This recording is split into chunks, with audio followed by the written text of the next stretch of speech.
Mental clarity is not something you find, it is something you protect.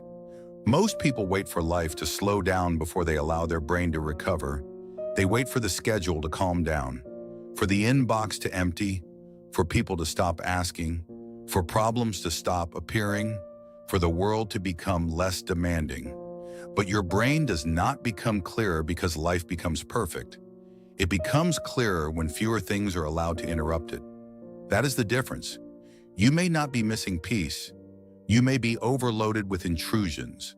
A message you already read, a conversation that ended hours ago, a notification that did not need an immediate reaction, a thought that keeps coming back without offering anything useful, a fear asking for another round of attention, a problem with no next step right now. One interruption feels small, but many interruptions create a mind that never settles. That is why you can sit in a quiet room and still feel mentally crowded. That is why your body can stop while your brain keeps running. That is why rest does not always feel like recovery. Because recovery is not only about stopping, it is also about what stops competing for your attention. Your attention is limited. Your cognitive energy is limited. Your brain cannot give full access to everything and still feel clear. If every thought gets entry, your mind becomes crowded. If every message gets urgency, your nervous system stays alert. If every opinion gets resonance, your inner world becomes noisy.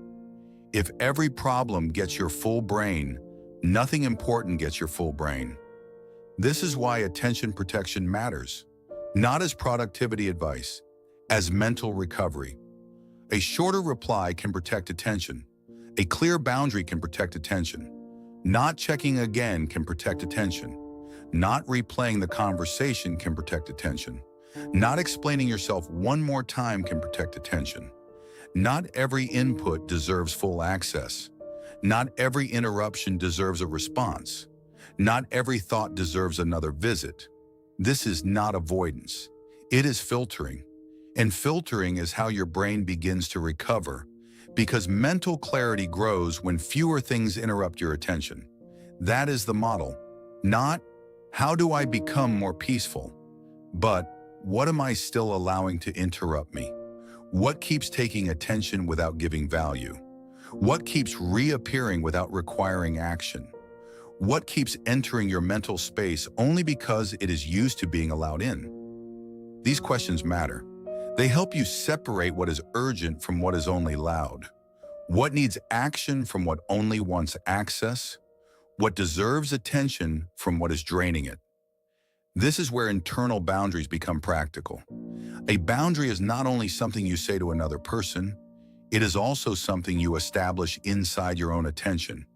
It is the decision that not everything gets to stay active in your brain. Not everything gets to compete for cognitive space. Not everything gets to interrupt your recovery. So the next time something pulls at your mind, pause.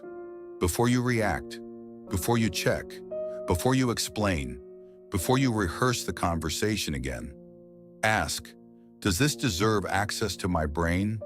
Does this need attention right now? Does this create clarity, or does it create more interference? That question protects your mind, because the quality of your inner world depends on what you stop allowing to interrupt it. You do not need a perfect life to recover. You need fewer unnecessary intrusions. You do not need to chase peace like it is hiding somewhere outside you.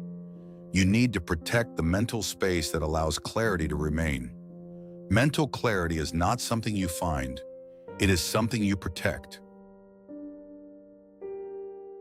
Be prosperous from the inside out.